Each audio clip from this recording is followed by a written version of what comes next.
सरस्वती नमस्तुभ्यं वरदे कामरूपिणी विद्यारंभं करिष्यामि सिद्धिर्भवतु मे सदा। दात्संग जिनवानी माता की जय। तत्वार्थ सूत्र ग्रंथराज की जय। उमा स्वामी महाराज की जय। सर्वार्थ सिद्धि ग्रंथराज की जय। पूज्यपाद आचार्य की जय। सिद्धांत शास्त्री फूलचंद जी की जय। ढाई दीप में विराजमान सभी आचार्य उपाध्याय सर्व साधु के चरणों में नमोस्तु नमोस्तु नमोस्तु। सभी आरिका माता जी के चरणों में वंदामी वंदामी वंदामी। सभी छुल्लक के लग के चरणों में इच्छामी इच्छामी इच्छामी। सभी प्रतिमाधारी के चरणों में वंदना वंदना वंदना। ग्रुप में विराजमान पूज्य बाबू जी, उमराव भाभी और भी जो लोग मेरे से पूज्य जन है, सबका सादर चरण स्पर्श। सभी से सादर जय जिनेन्द्र।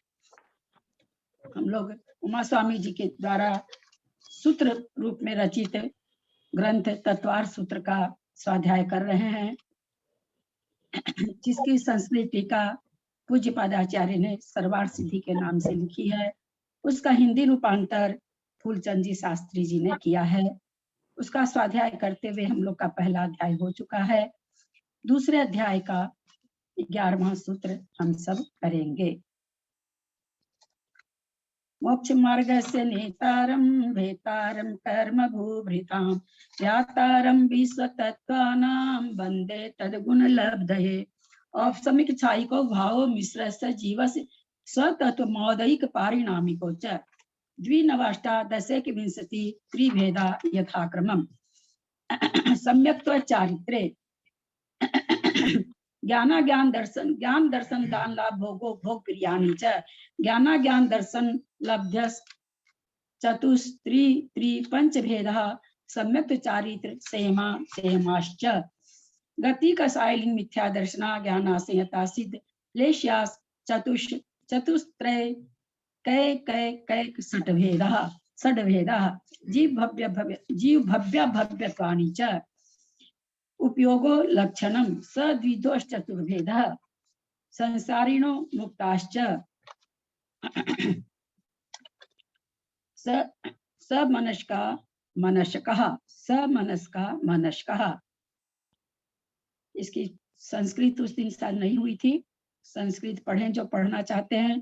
किसी को कोई संधि विच्छेद बताना है तो बता सकते हैं, नहीं तो संस्कृत का वाचन करें जो करना चाहते हैं। हाँ दीदी, एक संधि विच्छेद मैं करती हूँ। प्रथम अध्याय का यह बहुत बड़ा है, लेकिन मेरे से सही हुआ नहीं है, समझ में थोड़ा कम ही आया, करा भी है। तो पहला अध्याय है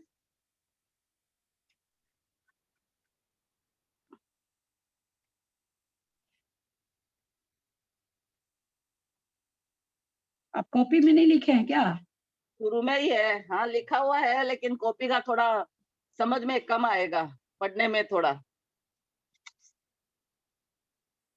पहला अध्याय का ही है और शुरुआत का ही है।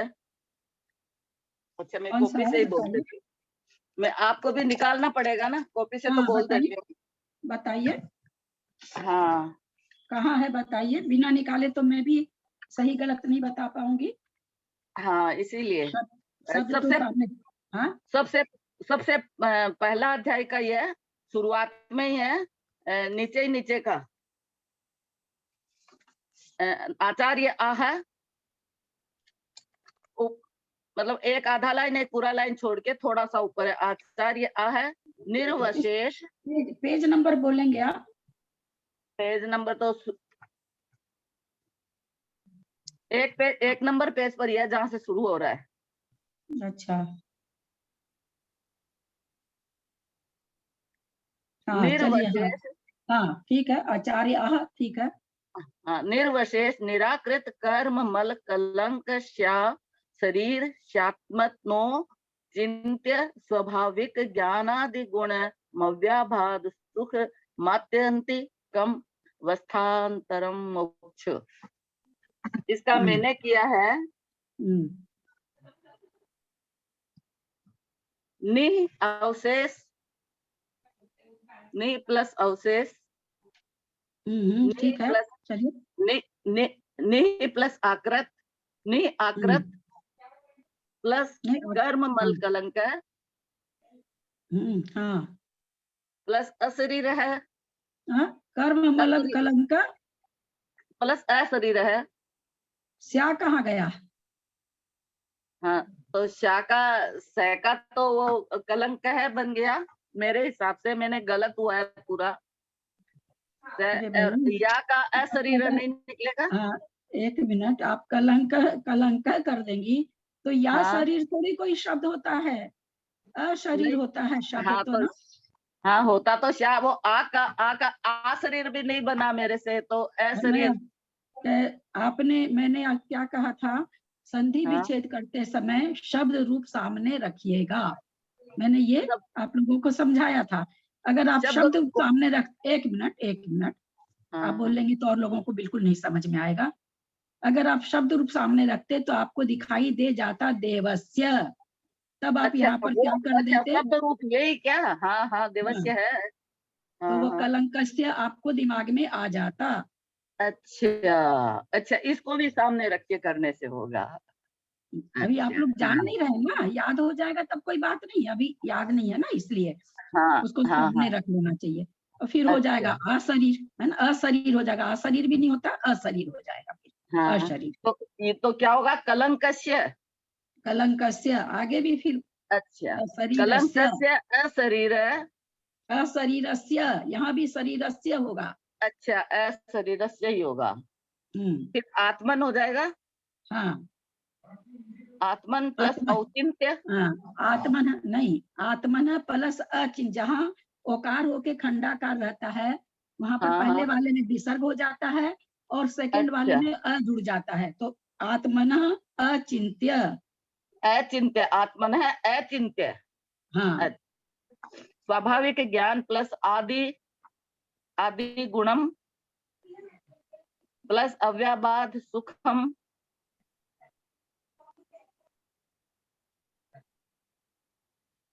प्लस आत्मा प्लस। आत्मा कहाँ है?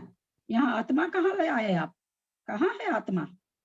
अच्छा मात्य, मात्य उसका नहीं होगा, मात्य मात्यंतिकम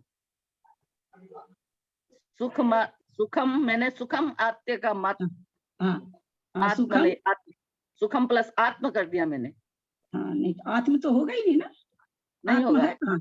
शब्द तो कहाँ फिर है? आप कर तो दो, शब्द कहाँ, म कहाँ है यहाँ, बोलिए।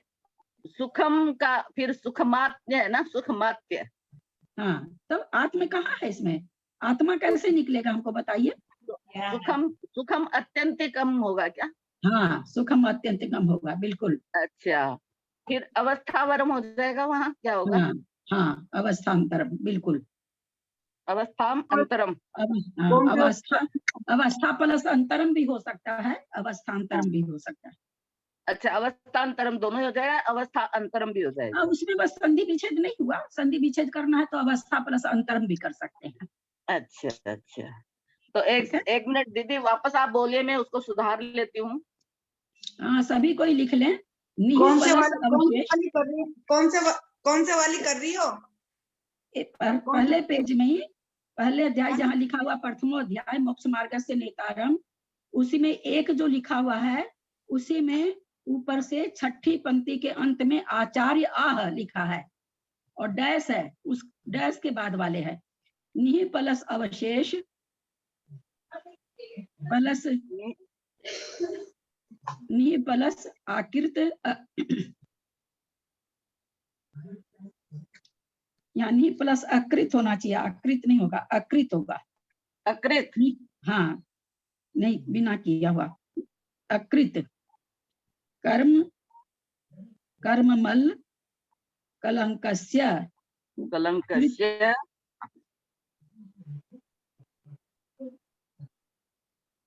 कलंकस्य अशरीरस्य अशरीरस्य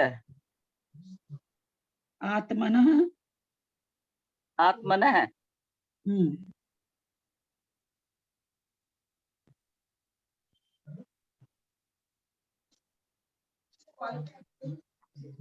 आत्मनः प्लस अचिंत्य, अचिंत्य। फिर स्वाभाविक ज्ञान,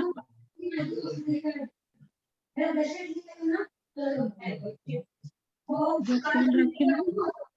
अरे यार बोल तो यहाँ पर आवाज नहीं आता। प्लीज म्यूट कर लें, प्लीज म्यूट कर लें, प्लीज म्यूट करें, अरे यार इतना बोलता है। प्लीज म्यूट करें।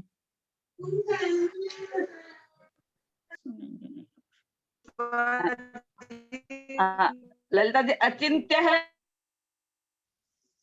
अचिंत्य,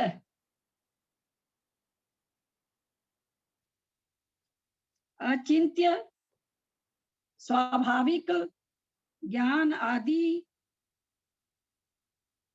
गुणम अव्यबाध सुखम आत्यांतिकम। माँ में हलंत होगा, जहां भी लास्ट में माँ आ रहा है उसमें सब में आप हलंत कर देंगे। जैसे गुणम, उसमें भी हलंत हो जाएगा। आत्यांतिकम, वापस बताइए ना। ज्ञानादि हाँ। गुणम व्याभाद सुख। गुणम माँ में हलंत करेंगे। फिर अव्यबाध, अव्यबाध, फिर सुखम, माँ में हलंत, फिर आत्यांतिकम, माँ में हलंत, फिर अवस्थांतरम, अवस्था प्लस अंतरम।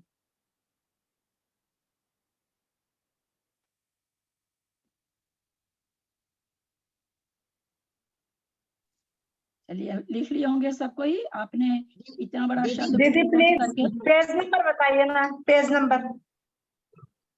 पेज नंबर 1 है शायद, जहां से सर्वार्थ सिद्धि शुरू हुई है ना। हाँ, एक ही नंबर है, जहां से प्रथम अध्याय शुरू हुआ है, पहले अध्याय में है। पहले अध्याय के पहले पेज में ही ऊपर से 6ठी पंक्ति में है आचार्य आह। उसके बाद वाला जो करीब 1.5 पंक्ति का शब्द है, उसी का इन्होंने, राजकुमारी जी ने संधि विच्छेद करने की कोशिश की, काफी कुछ ठीक किया। थोड़ा सा शब्द सामने नहीं रखने से थोड़ा गलती कर गई। कहीं भी आधा स देख के हम लोग ये नहीं सोच लें कि वो विसर्ग है, ऐसा कभी ये गलती तो करिए ही मत।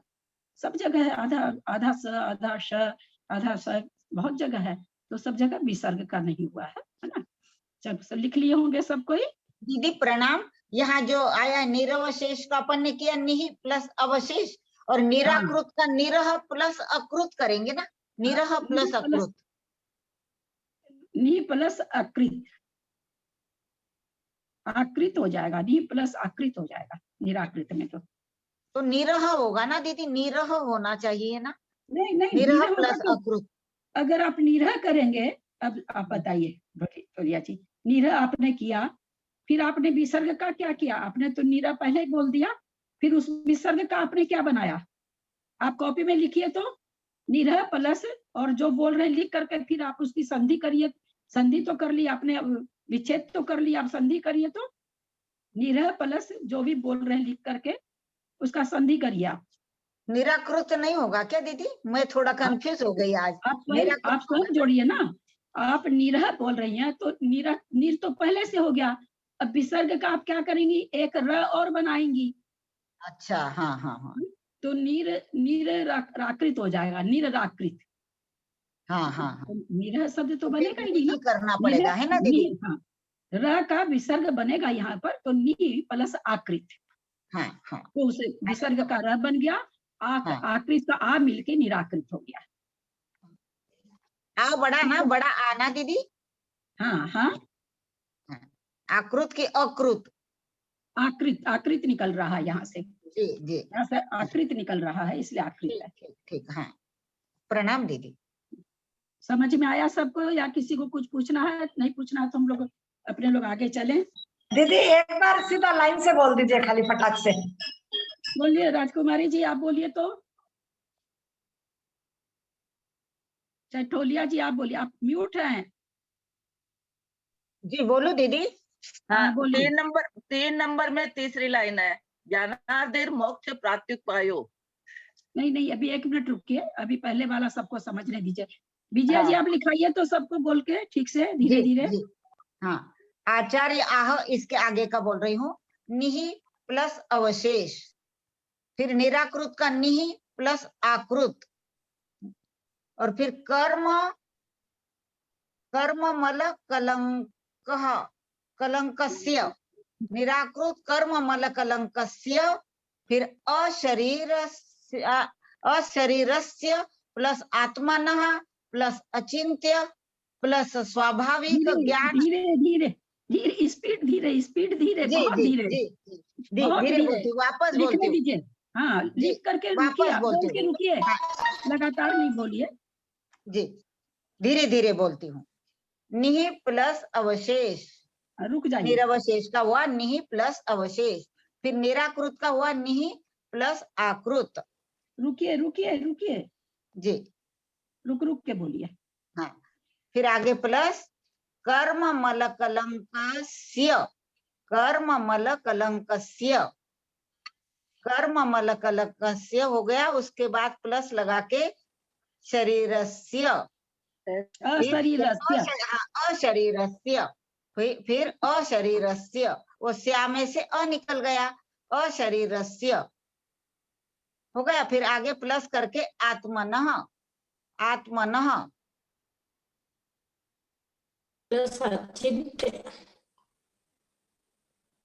आत्मनः के बाद प्लस करके अचिंत्य, आत्मनः प्लस अचिंत्य, फिर और प्लस करके स्वाभाविक ज्ञान आदि, स्वाभाविक ज्ञान आदि हो गया। गुणम, ज्ञान आदि गुणम। माँ में हलंत दीजिएगा सब जगह। जी जी हाँ, जहाँ आधा उच्चार किया है ना म का, वहां हलंत लगाना है। ज्ञान आदि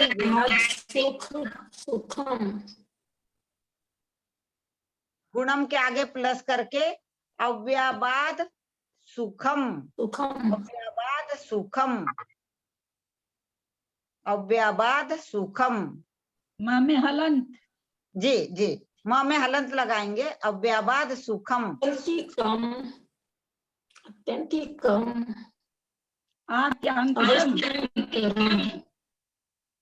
आत्यांतिकम, फिर माँ में हलंत, फिर आत्यंतिकम, आत्यांतिकम, आत्यंतिकम नहीं, आत्यांतिकम, आत्यंतिकम, आत्यंतिकम, आ होगा, आत्यंतिकम, और फिर उसको प्लस करके अवस्था, और फिर अंतरम, हाँ, अवस्था प्लस अंतरम, मोक्ष इति, जैसा है वैसा ही। ठीक है ना दीदी? हाँ। प्रणाम दीदी। चलें, आप आगे चलें।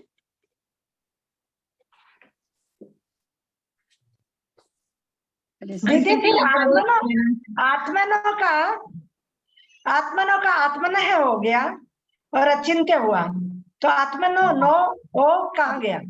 हाँ, 1 मिनट, आप पहला अध्याय का भाव प्रत्योग सूत्र निकालिए, सबको निकालें, अवधि ज्ञान वाला सूत्र निकालें। अच्छा है, पूछना चाहिए, इससे क्या है कि अध्याय भी पक्का होगा, संधि भी पक्की होगी। बिल्कुल पूछिए, जो नहीं समझ में आता बिल्कुल प्रश्न करिए, मुझे आएगा तो बताऊंगी, नहीं आएगा तो दूसरे दिन बताऊंगी।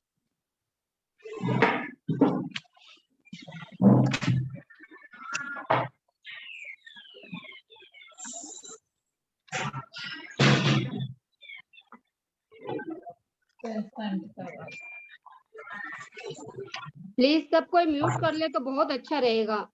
मैं तो समझ सबको में नहीं करके आता। हार गई भाई, मैं करती हूँ, पुनः लोग खोलते हैं तो पुनः वापस बंद नहीं करते, मैं क्या करूँ बताइए।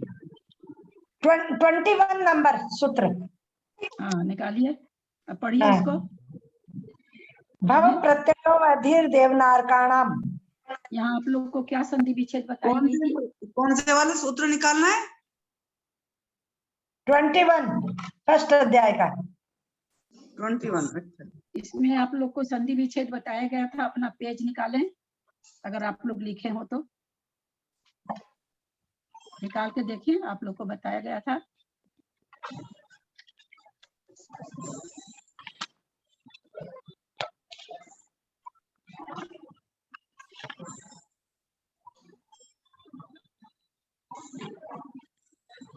मैं बोलूं? किसी को बोलने की जरूरत नहीं है यहाँ पर किसी को बोलने की जरूरत नहीं है अभी। आप लोग उस समय लिखे थे क्या इसकी संधि विच्छेद लिखे थे? मैं तो बहुत बार बोलती हूँ। हाँ, अब उसके बाद आप लोग लिखे लिखे थे। लिखे हाँ लिखे थे दीदी। हाँ, भाव क्या लिखे थे? प्लस भाव प्रत्यय है प्लस अवधि प्लस देव। हाँ, और उसके आगे अपने को देव नहीं नाग लेना। का नाम। हाँ, वो सबसे अपने को कुछ नहीं लेना। यहाँ पर अपने को प्रत्ययो अवधि है ना, तो यहाँ भाई क्या है, हाँ वहां पर क्या है, आत्मनो है ना, हाँ हाँ आत्मनो। और यहाँ हाँ पर ठीक वही है, चीज समझ में आ गया। हाँ, प्रत्यय हुआ और खंडाकार, जो खंडाकार है उसका अ बन गया। और जब इस तरह का विसर्ग रहता है उसके बाद अ रहता है, तो जब उसकी संधि होती है तो विसर्ग का ओकार हो जाता है और अ का खंडाकार हो जाता है। ऐसा नियम है।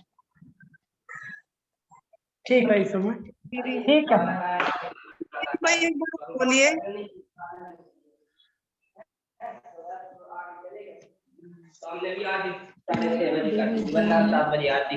और कौन आता है? हम आज ही आए, अलग अलग करके आते हैं, परमानेंट नहीं आता है। आप लोग यहाँ पर कथा नहीं सुन रहे हैं।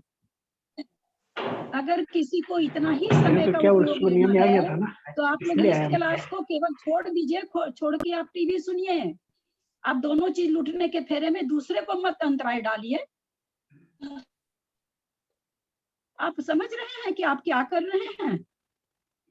आप कुछ पदाचार्य का अभिनय कर रहे हैं। उमा स्वामी ने चंद्रा अभिनय कर दी। जय ये विधि मंगल आरती सुभाष छाबड़ा बेंगलोर। पंच परम पद भज सुख लीजे। दीदी आप सबको म्यूट कर दीजिए हम लोग को। क्या करें, इसको वापस कर लेते हैं। पूरे समय तुम यही करते रह जाते हैं। पार उतार जिया। देखिए किस तरह से समझाएं हम लोगों को, हमको तो समझ में नहीं आ रही, बात ही नहीं समझ में आ रही है कि कैसे समझाएं। सब तरह से समझा के हार गए। न भगवान का डर, न आचार्य का डर, न ग्रंथ जिनवानी का डर। मेरा तो डर होगा ही कहाँ से, जब इन लोगों का ही डर हम लोग को नहीं है। तो छोटा मोटा कोई अपने लोग बैठ करके किसी की कहानी सुन रहे हैं क्या? सबको अंतराय डालते। इतना कड़ा ग्रंथ, एक एक चीज कितनी बार समझाने पे लोग सुन नहीं पाते हैं। लोगों को कितना डिस्टर्ब होता है। चलिए अब आगे कुछ करना है या संस्कृत जो पढ़ना चाहते हैं? भाभी एक प्लीज एक बार ये बता दीजिए, आपने कहा ना खंडाकार का ये नियम है, ये नियम बता दीजिए एक बार कि इसमें विसर्ग तो विसर्ग के बाद एक तो आप लोग है ना, मैं फिर आप लोगों से पुनः कोशिश करके विनय करके बहुत बोलती हूँ, आप लोगों का स्वाध्याय बीच में रह जाएगा। मैंने तो प्रतिज्ञा ली है तो मैं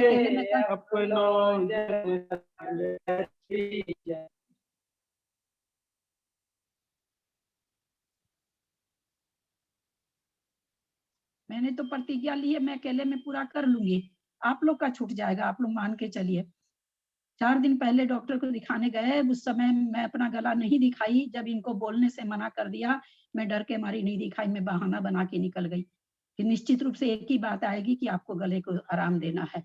और मैं अभी आराम, अगर मैं घर में मौन रह के भी खाली पढ़ाऊंगी तो भी घर में झंझट हो जाएगा कि आपको तो क्लास की पड़ी रहती है। मैंने दिखाया नहीं, मैं उस डॉक्टर के रूम से बहाने से बाहर आ गई कि नहीं, मैंने प्रण किया है तो मेरे को इसको कराना है। तो आप लोगों को थोड़ा सा ध्यान देना है कि मुझे एक ही बार बुलवाइए ना आप, फिर भी आपको नहीं समझ में आता है तो फिर ऑडियो वीडियो सुनिए। हर चीज को मैंने पहले ही भाव प्रत्यो निकाल के भी बता दिया, 2 बार नियम भी बता दिया, फिर भी आप नियम पूछ ही रहे हैं। और मैं तो जल्दी जल्दी भी नहीं बोलती हूँ, बहुत रुक रुक के बोलती हूँ। थोड़ा सा आप लोग सहयोग नहीं करेंगे तो स्वाध्याय बीच में रह जाएगा, मैं कुछ भी नहीं कर पाऊंगी। मेरा आप लोगों से विनय है, मैं बोलूं तब बोलिए मत, अब मैं बोलूं तो ध्यान से सुनिए, अगर आपको सीखना है तो। नहीं, कोई बात नहीं है। अब सुन लीजिए, जहां विसर्ग रहता है, किसी शब्द के पीछे विसर्ग है, उसके आगे के शब्द में अ है, तो वहां पर विसर्ग का ओकार बन जाता है और अ का खंडाकार बन जाता है। ये सिद्धांत है।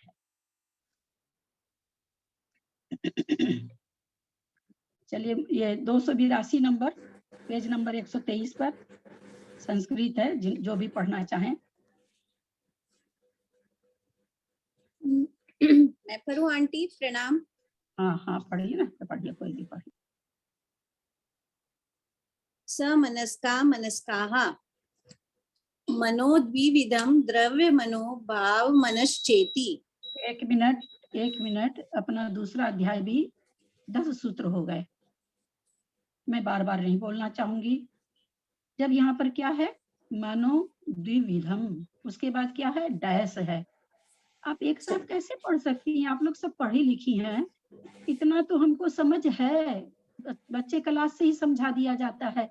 मनो द्विविधम, एक पल रुकिए वहां पर, क्योंकि वहां डैश है।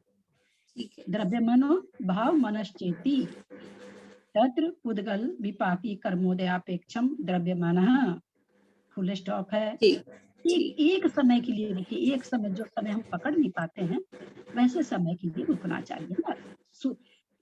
एक अध्याय का हम बहुत अच्छी तरह से उच्चारण कर चुके हैं, तुम्हारा उच्चारण में कुछ शुद्धता आनी चाहिए। चलिए, मनो द्विविधम द्रव्य मनो भाव मनश्चेति तत्र पुद्गल विपाकी कर्मोदयापेक्षम द्रव्य मनः वीर्यांतराय नो इंद्रियावरण क्षयोपशमापेक्षा आत्मनो विशुद्धिर्भाव मनः तेन मनसा सवर्तन्त इति समनस्काः न विद्यते मनो येषां त इमे अमनस्काः एवं मनसो भावाभावाभ्यां संसारिनो द्विविधा विभज्यन्ते समनस्काश्चामनस्काश्च समनस्का मनस्का इति अभ्यर्हितत्वात् समनस्क शब्दस्य पूर्वनिपातः कथं व्यर्हितत्वं गुण दोष। कथ म उधर जाएगा। अच्छा, कथमभ्यर्थितत्वं गुण दोष विचारकत्वात् पुनरपि संसारिणां भेद प्रतिपत्त्यर्थमाह। मन दो प्रकार का है, द्रव्य मन और भाव मन।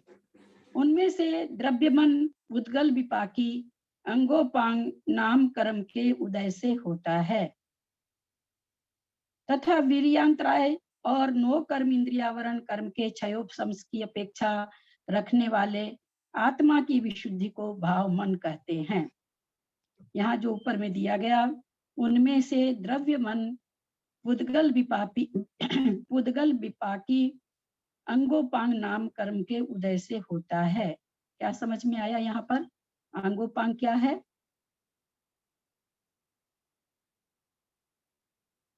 नामकरण का भेद है। उद्गल है।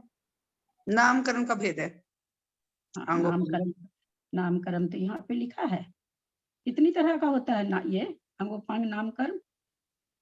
अंगोपांग नामकरण दीदी, अंगोपांग में तो 8 अंग आते हैं, बाद बाकी उसके जो भी जो भाग होते हैं उसी को अंगोपांग बोलेंगे। अंगोपांग नामकर्म कितने प्रकार का होता है? आप लोग तो दोबारा पढ़ लिए कर्मकांड जी में से, बहुत धीरे धीरे पढ़ाया जा रहा है आप लोग को। 8 महीने में 8 80 गाथा हुई, और कितना धीरे पढ़ेंगे?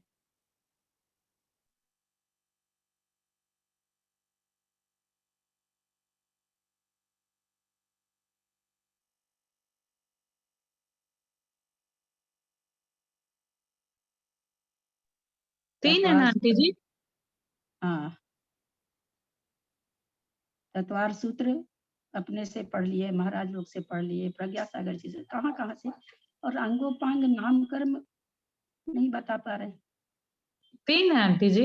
हाँ, बोलिए कौन कौन सा है? उदारिक, तेजस कर्मा नहीं, तेजस कर्मा नहीं आएगा। उदारिक तो है।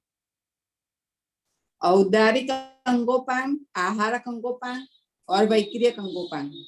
बहुत सुंदर, बहुत सुंदर।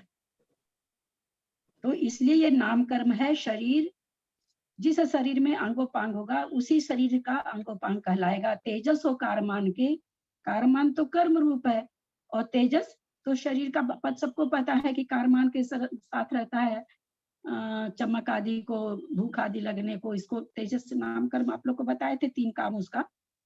यहाँ पर जो आंगोपांग है, या तो व्यक्तिगत शरीर में आंगोपांग होगा, या औदारिक शरीर में आंगोपांग होगा, या आहारक शरीर में आंगोपांग होगा। तो ये 3 नाम कर्म है, नाम कर्म की प्रकृति है, 3 शरीर के साथ जो अंग होते हैं उनके लिए है, इसलिए नाम कर्म। आप लोगों से मतलब थोड़ा मैं कहना चाहूंगी, केवल क्लास अटेंड करने से नहीं होगा, आप लोग कर्म कांड भी पढ़ रहे, उसमें आ चुका है ये सब, यहाँ तक आप लोग की पढ़ाई हो चुकी है। रोज भाई साहब कहते भी रहते हैं याद कर लीजिए, दूसरे गुण स्थान में कितनी प्रकृति, यह वह, और ये चीजें याद करने की तो जरूरत ही नहीं है। अंगोपांग हमको समझने की जरूरत है ना, कि भाई शरीर कितना होता है, अंग जैसा है। अभी किन्होंने कहा, किन्हीं ने, मैं आवाज नहीं पहचानती हूँ, 8 अंग होते हैं, चाहे कुछ इस तरह का उन्होंने कहा। तो कहाँ होते हैं ये अंग?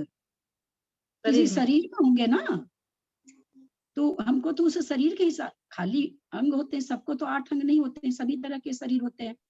तो हमको बताना पड़ेगा ना कि औदारी का अंग बोल के कोई हवा में नहीं बनेगा, शरीर में बनेगा। अगर हवा में बनता तो 5 बनता, इसका कारमान भी बन जाता, तेजस भी बन जाता। लेकिन कारमान शरीर का कोई अंग उपांग नहीं होता, तेजस शरीर में कोई अंग और उपांग नहीं होता। अंग और उपांग किसमें होते हैं? या तो हम लोग के औदारिक शरीर में, या देवों के व्यक्तिगत शरीर में, या फिर मुनि महाराज के जो आहारक शरीर निकलता उसमें। तो ये इसलिए नाम कर्म की प्रकृति है, अंगोपांग नाम कर्म, ये 3 प्रकार का। बहुत अच्छा। इसको इन्होंने क्या कहा? द्रव्य मन। अंगोपांग, चूंकि मन एक क्या है, अंगोपांग नाम कर्म से बना हुआ है मन, तो कहते हैं नाम कर्म के उदय से मन बना, द्रव्य मन बना। अंगोपांग नाम कर्म के उदय से क्या बना? द्रव्य मन की आकृति बनी। जो 8 कमल का अपने शास्त्रों में कहा गया है कि द्रव्य मन होता है हृदय के पीछे या जहां भी, उसको द्रव्य मन कहा। ये तो हो गई उसकी बनावट, बना। अब आगे क्या कह दिया उन्होंने? वीर्यांतराय कर्म 9 इंद्रियावरण कर्म के क्षयोपशम की अपेक्षा रखने वाले आत्मा की विशुद्धि को भाव मन कहते हैं। वीर्यांतराय कर्म तो सभी समझते हैं, ताकत को कहते हैं, शक्ति को। अब मन तो हमको सबको है, यहाँ पर हम लोग जितने बैठे हैं, यहाँ पर क्षयोपशम क्यों लगा दिया, मन में क्षयोपशम क्यों लगा दिया? तो देखिए कोई कितना सोच लेता है, कितनी आगे पीछे की बात को सोच लेता है, कोई बिना बोले ही समझ लेता है कि आगे हम क्या बोलने जा रहे हैं, है ना। तो क्या है, अलग अलग क्षयोपशम है। क्षयोपशम जहां भी आएगा फिर वहां पर भाव घट जाएगा। वहां द्रव्य मन की तो जरूरत, द्रव्य मन तो बन गया, वो सबकी एक अष्टकमल के आकार का द्रव्य मन सबके बन गया, उसमें कहीं कोई भेद नहीं है, उसकी बनावट में कोई भेद नहीं है, द्रव्य मन की बनावट में कोई भेद नहीं है। भेद कहाँ आ गया? क्षयोपशम में।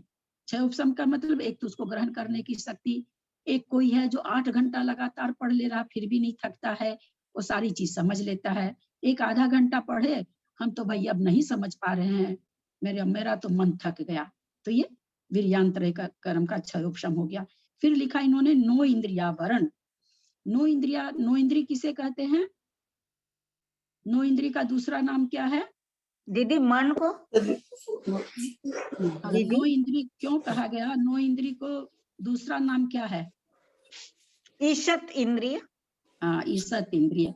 जैसे हम आप लोगों को बताया गया था कि राजवार्तिक में क्या कहा गया? अनुदरी। किसी कन्या का पेट बहुत पिचका हुआ था तो लोग क्या कहे, ये तो अनुदरी है। तो वहां पर अकलंक भट्टाचार्य समाज समझा रहे हैं, भैया कोई अनुदरी थोड़ी होता है, ऐसा तो कोई हो ही नहीं सकता जिसको पेट नहीं हो। लेकिन उसको अनुदरी क्यों कहा गया? बिना पेट वाली। हाँ, बिना पेट वाली कैसे है? इसलिए कह दिया गया कि पेट होते हुए भी नहीं पेट जैसी, यानी बहुत थोड़ा सा है, बहुत जरा सा पेट एकदम पिचका हुआ है। उसी तरह से मन और इंद्रियां हमारे पकड़ में आती है, ये सूक्ष्म है, इसलिए इसका नाम 9 इंद्रिय है। तो ये इंद्रिय, लेकिन अपनी जो 5 इंद्रियां हैं, आंख, नाक, कान, स्पर्श, जीव, ये हमें दिखती है ना, दिखती है, उसके सब एकदम खूब स्थूल रूप से है, ये सूक्ष्म रूप से है, तो इसलिए इसका नाम पड़ गया 9 इंद्रिय। जैसे बहुत थोड़ा पेट रहने से अनुदरी कह दिया गया, वैसे ही बहुत सूक्ष्म होने के चलते इसको 9 इंद्रिय कह दिया गया। तो 9 इंद्रियावरण के क्षयोपशम, चूंकि हमारे आंख नाक कान कौन सा है? इंद्रिया वर्ण का कर्म का, इंद्रियों का 6, इंद्रिया वर्ण का 6 उपसम है। किसी की आंख कितना देखती है, किसी की जिह्वा बहुत तेज स्वाद होने पे चख पाती है, किसी का नाक की गंध कितने पे सूंघती है, सबकी इंद्रियों का, 5 इंद्रियों का 6 उपशम अलग अलग है। तो यहाँ पर ये हुई इंद्रियां का 6 उपशम। और चूंकि मन 9 इंद्रिय है, इसलिए वहां पर लिखा गया 9 इंद्रियों का 6 उपशम। ठीक है, मैं आप लोग को यहाँ इतना मुझे समझाने की कतई जरूरत नहीं है, लेकिन मैं जान के समझा देती हूँ कि आप लोग आगे अभी कर्म कांड पढ़ रहे हो तो आप लोग को और अच्छी तरह से समझ में आए। उनमें से द्रव्य मन पुद्गल विपाकी नाम कर्म दीदी आप म्यूट हो गए हो, आप म्यूट हो गए हो दीदी।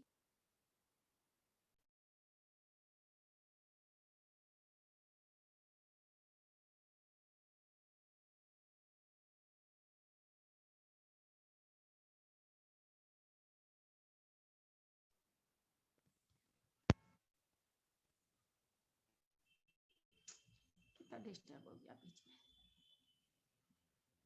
हेलो, आवाज आ रही है क्या? जी दीदी अब आ रही है, अब आ रही है दीदी। बहुत दीदी अब धीरे आ आ रही रही है, है। बहुत ज्यादा धीरे आ रही है। उस बीच में तो फिर मेरे को काटना पड़ा, असल में फोन आ गया था, फोन आने से आवाज कम हो जाती है। अब आ रही है दीदी, दीदी अब आ बहुत कम आ रही रही है, है अब आ भाभी, रही है बहुत ही दीदी। कम आ रही है। तो यहाँ पर पुद्गल विपाकी अंगोपांग नामकर्म के उदय से होता है। अब यहाँ पर दूसरा क्वेश्चन आप लोगों का ये है, इसको पुद्गल विपाकी क्यों कहा?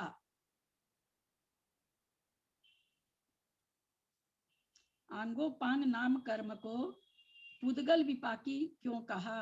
आप लोग पढ़ ये चुके पुद्गल हैं, विपाकी, हाँ ये पुद्गल विपाकी है, ये जीव विपाकी नहीं है, पुद्गल विपाकी है। क्योंकि पुद्गल जो है ना ये हाँ पुद्गल विपाकी है, मतलब पुद्गल से ही बना हुआ है। इसका फल शरीर मतलब इसका मिलता है। शरीर है, तो इसे जो पुद्गल विपाकी जो कर्म आते हैं पुद्गल विपाकी ही होते हैं, पुद्गल विपाकी में ही आएगा ये। मैं कह नहीं पा रही हूँ। हाँ आप कह नहीं पा रहे, मैं भी मतलब कह नहीं शरीर पा रही से हूँ। संबंधित, हाँ जिसका फल पुद्गल को मिलता है। इसका फल पुद्गल को मिलता है, तो पुद्गल तो मेरे पास किताब है, फोन है, टेबल लैंप है, सब पुद्गल है, सबको मिल रहा है। नहीं ये जो कर्मों के उदय आते हैं ना, जीव विपाकी पुद्गल विपाकी होते हैं, जो कर्म आते हैं तो पुद्गल विपाकी हुआ, क्योंकि ये पुद्गल से संबंधित जिसका कर्म जो वर्गनाएं हैं, जो शरीर पुद्गल से बना हुआ है, तो ये पुद्गल से ही संबंधित है। मैं नहीं समझा पा रही हूँ। क्योंकि पुद्गल विपाकी अंगोपांग नाम कर्म के उदय से होता है। द्रव्य मन की रचना कहाँ हो रही है? अंगोपांग नाम कर्म। अंगोपांग नाम कर्म का फल कहाँ होता है? शरीर में होता है। इसलिए अंगोपांग नाम कर्म को पुद्गल विपाकी कहा गया है। किसमें बनेगा अंग वगैरह? अंग उपांग किसमें बनेगा? शरीर में। और शरीर क्या है? पुद्गल में। जिसका फल पुद्गल में दिखाई दे वो पुद्गल विपाकी। इसका फल कहाँ है? शरीर में है। चाहे कोई भी अंगोपांग ले लीजिए, कहाँ घटेंगे अंगोपांग? शरीर में घटेंगे, और शरीर पुद्गल है। आंटी आपकी आवाज नहीं आ रही है, आप एक बार वॉल्यूम वाला बटन को ना वापस प्रेस करिए तो आवाज तेज हो जाएगी। वॉल्यूम का जो साइन दिखाता है ना, उसको वापस एक बार प्रेस करना। करा है, आया क्या? नहीं आया।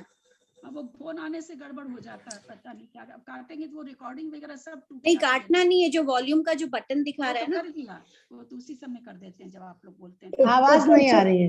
ऊपर है ना जी, ललिता जी ऊपर जूम के ऊपर बगल में बना वाला, उसको दबाइए एक बार और। जो ऊपर वाला जूम के ऊपर बगल में रिकॉर्डिंग के जहाँ लिखा हुआ ना, वो वाले को दबाइए।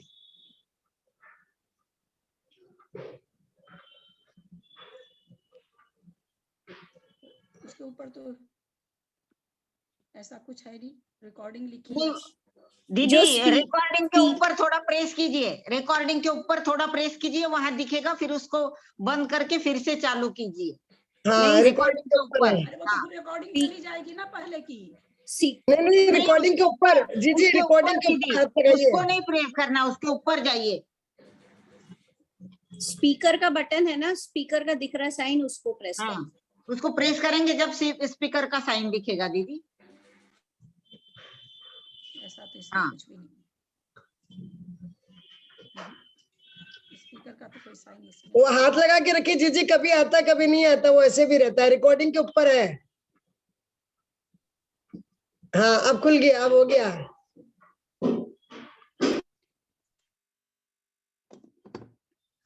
हेलो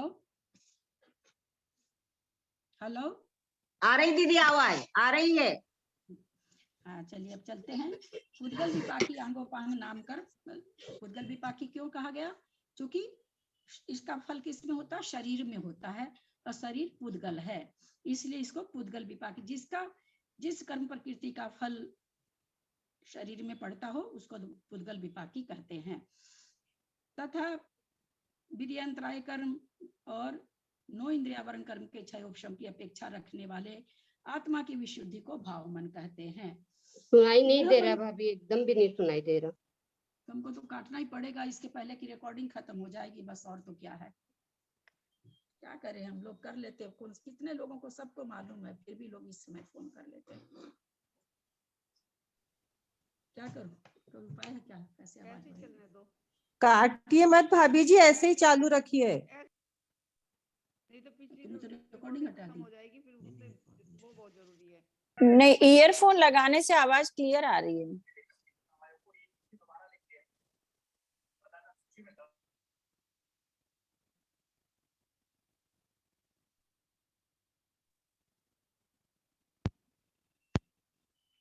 हेलो, आ रही है थोड़ी बहुत दीदी, समझ में आ रहा है। आ रहा थोड़ा है। ध्यान से सुन लेंगे, क्योंकि आप काटेंगे तो रिकॉर्डिंग चले जाएगी दीदी। हाँ चलते चलते तो इसी तरह से ठीक है, हल्की आवाज है, ठीक है।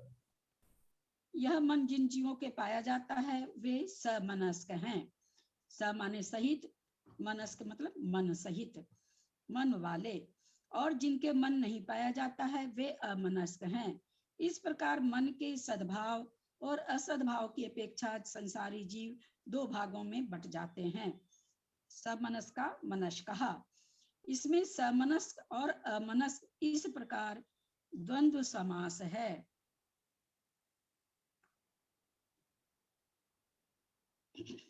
जैसे आप लोग को बताया गया था द्वंद्व समास, किसी को याद है क्या? उदाहरण याद है क्या? हाँ मुझे याद है, जिसमें ना माता पिता कह दिया और नहीं होता, माता पिता भाई बहन कह दिया, वो द्वंद्व समास आता है जिसमें बीच में और नहीं लगता। हाँ, जिसके दोनों पद प्रधान हो, है ना। जैसे भाई बहन बोले, भाई भी प्रधान है, बहन भी, ऐसा नहीं है कि जो पहले पद आया वो तो प्रधान है, बाद में आया वो तो ऐसे ही उसके पीछे पीछे है। जिस समास में दोनों पद प्रधान हो और का लोप हो जाए उसे द्वंद्व समास कहते हैं। समनस्क श्रेष्ठ है, अतः उसे सूत्र में पहले रखा, और अमनस्क इस पहले रखा। शंका, श्रेष्ठता किस कारण से है? समाधान, क्योंकि समनस्क जीव गुण और दोषों के विचारक होते हैं, इसलिए समनस्क पद श्रेष्ठ है। इसमें समझने की कोई बात अपनी नहीं है, सब जानते हैं। अब फिर से भी संसारी जीवों के भेदों का ज्ञान कराने के लिए आगे का सूत्र कहते हैं। संसारिणस् त्रस अस्थावरः, संसारिणस् त्रस अस्थावरः, 7 तक पढ़ेंगे। संसारिणस् त्रस अस्थावरः, संसारिणः प्लस त्रस अस्थावरः, संसारिणः प्लस त्रस अस्थावरः। त्रस अस्थावरा एक शब्द हो गया। संसारिणा के बगल में जो स है उसका विसर्ग बन गया। संसारिणः त्रस अस्थावरः, विच्छेद करते हैं संधि का शब्द का तब, और संधि कर देंगे तब हो जाएगा संसारिणस् त्रस अस्थावरः। संसारिणः आवाज नहीं है बिल्कुल भी। अब आप लोग थोड़ा सा वही लगाइए, कोई उपाय नहीं, मैं क्या करूं बोलिए। रिकॉर्डिंग चली जाएगी, मैं तो तुरंत कर देती हूँ। आ रही दीदी, थोड़ी बहुत आ रही है, ध्यान से सुने तो आ ही रही है, पर नहीं, रिकॉर्डिंग भाभी ठीक है, चल रहा है, सुनाई दे रहा है, ठीक है। रिकॉर्डिंग बंद नहीं होना चाहिए। संसारिणः त्रस अस्थावरः, संसारिणः कौन सा लिंग वचन है? मैं जोर करके बोल भी रही हूँ अपनी कोशिश करके। संसारिणः कौन सा लिंग वचन है? त्रस अस्थावरः कौन सा लिंग वचन है? त्रस को भले छोड़ दीजिए, अस्थावरः।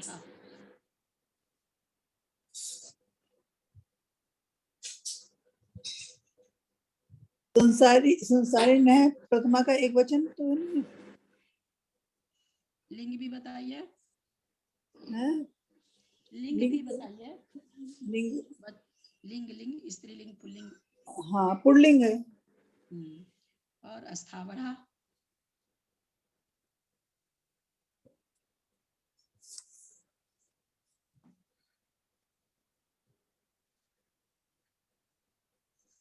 ये तो याद हो जाना चाहिए था आप लोग को अभी तक। प्रथमा, द्वितीय, तृतीया तो याद हो ही जाना चाहिए। चतुर्थी पंचमी भी हो जाना चाहिए, त आता है। षष्ठी भी स आता है तो हो जाना चाहिए। सप्तमी में भी सु होता है तो याद हो जाना। कुछ भी बच्चे तो याद हो जानी चाहिए थी अभी तक। स्थावरा प्रथमा का बहुवचन। हाँ, प्रथमा का बहुवचन, बहुत सुंदर। संसारी जीव दो प्रकार के होते हैं, त्रस और अस्थावर। यहाँ पर भी त्रस पहले क्यों रखा गया?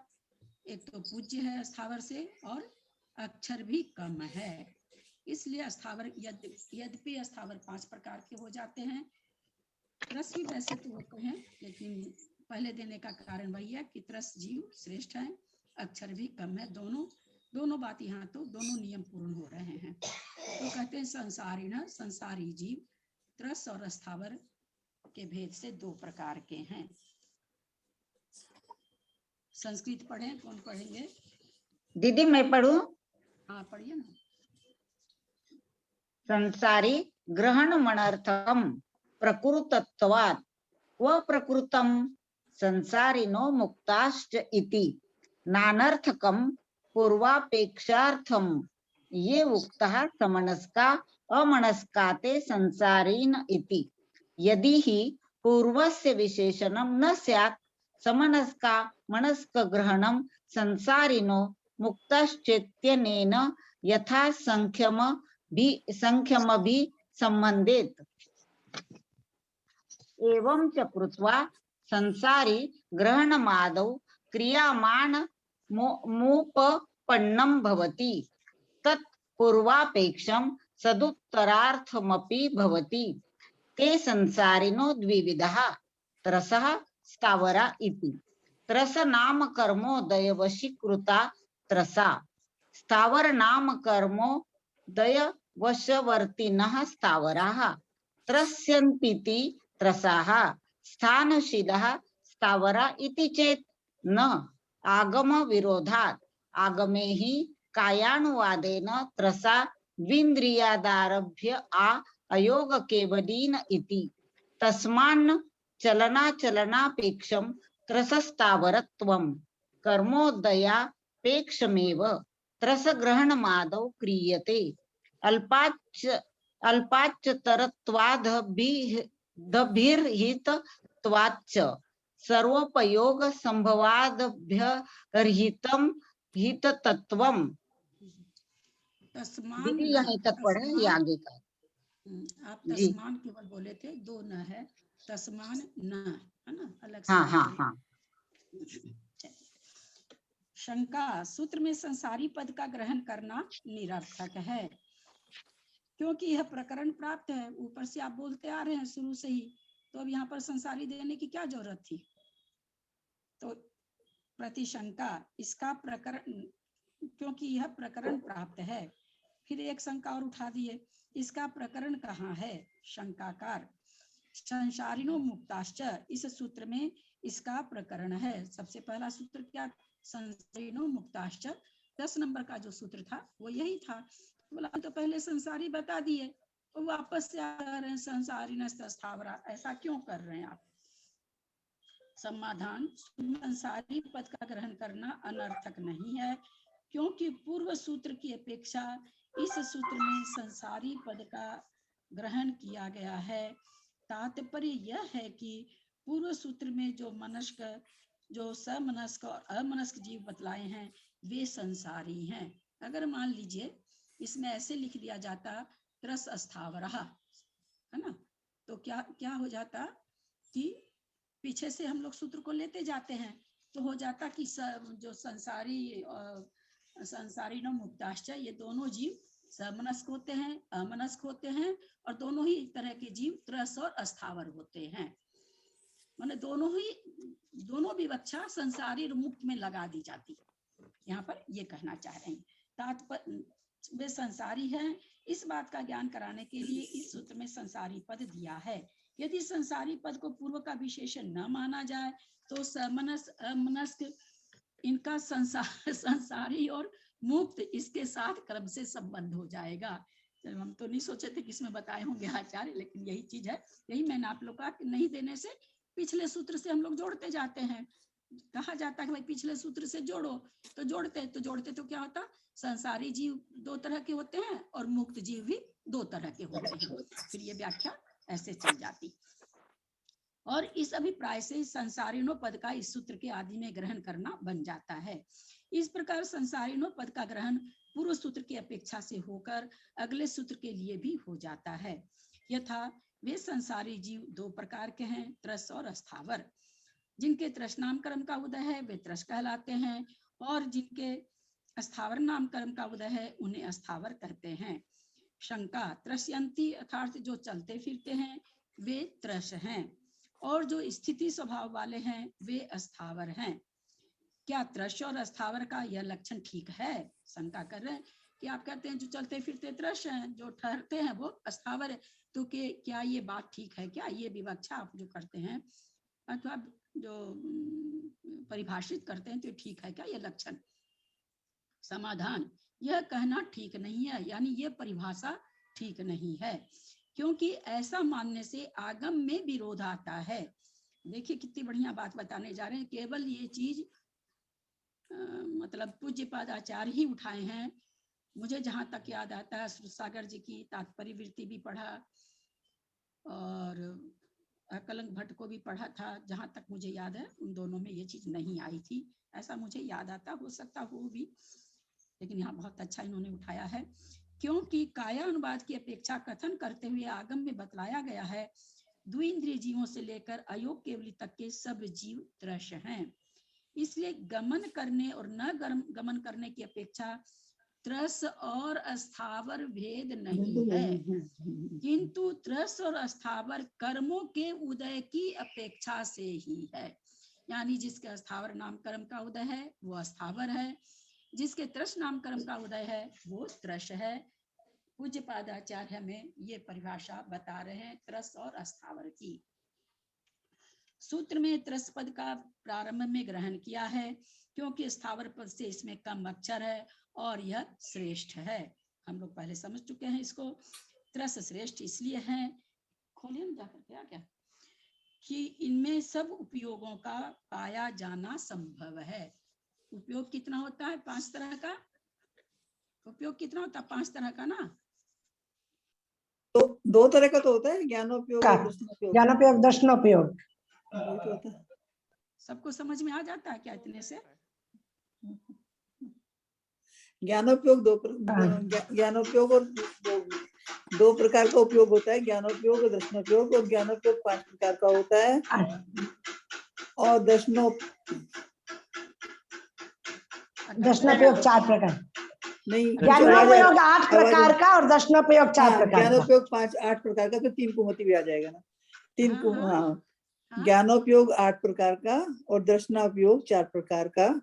ज्ञानोपयोग मति ज्ञान। ठीक है, अब उतना। अब देखिए आप लोग स्वयं देखिए, अटक गए ना, अटक गए भटक गए। वो बोलने से जब आप जानने वाले हम लोग जानते हैं तो अटक गए, जो बेचारे नहीं जानते वो तो अटकेंगे ही, है ना। तो अपने को हमेशा इस तरह से बताना चाहिए कि जो नहीं जानते वो भी जान जाए, है ना। तो यहाँ उपयोग का मतलब, उपयोग किसमें पाया जाता है? चेतन अनुविधायी, चेतना का अनुविधायी। यहाँ जहाँ चेतना है वहां उपयोग है। अनुविधायी का मतलब जो जिसके साथ रहे, जिसके बिना जो नहीं रहे। जैसे हम लोगों ने पीछे क्या पढ़ा था, अन्वय और, याद है क्या?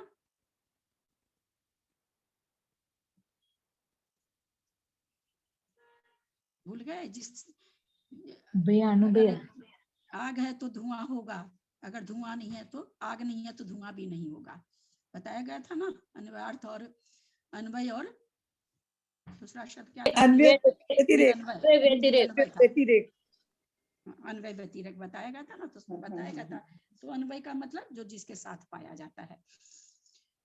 तो जहाँ चेतना होती वहां उपयोग पाया जाता है। और ये उपयोग 8 प्रकार का, ज्ञानोपयोग, दर्शनोपयोग 4 प्रकार का, 5 ज्ञान, 3 अज्ञान, और चक्षु दर्शन, चक्षु दर्शन, अवधि दर्शन, केवल दर्शन, दर्शनोपयोग 4 प्रकार का ये जीव में पाया जाता है। चलिए समय हो गया है, इनको कुछ पूछना है तो पूछ सकते हैं, जिनवानी स्तुति करिए।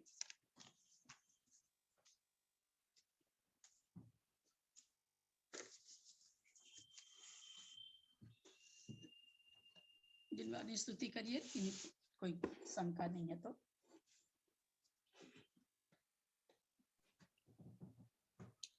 शांति सुधा बरसाए जिनवानी, वस्तु स्वरूप बताए जिनवानी। शांति सुधा बरसाए जिनवानी, वस्तु स्वरूप बताए जिनवानी। पूर्वा पर सब दोष रहित है, पाप क्रिया से शून्य सूद है। परमागम कहलाए जिनवानी, शांति सुधा बरसाए जिनवानी। परमागम भवियों को अमृत, मुक्ति बधू के मुख का दर्पण। भव समुद्र से तारे जिनवानी, शांति सुधा बरसाए जिनवानी। राग रूप अंगारों द्वारा, महाक्लेश पाता जग सारा। सजल मेघ बरसाए जिनवानी, शांति सुधा बरसाए जिनवानी। सप्त तत्व का ज्ञान करावे, अचल बिमल निज पद दर्शावे। सुख सागर लहराए जिनवानी, वस्तु स्वरूप बताए जिनवानी। शांति सुधा बरसाए जिनवानी। जावाने के ज्ञान से सूझे लोकालोक, सो वाणी मस्तक नमो सदा देत हूँ दो। हे जिनवानी भारती तो है जपु दिन रैन, जो तेरा शरणा लिया सो पावे सुख चैन। देव भजू अरहंत को, गुरु से हो निर्घंट, दया धर्म पालो सदा यही मोक्ष का पंथ।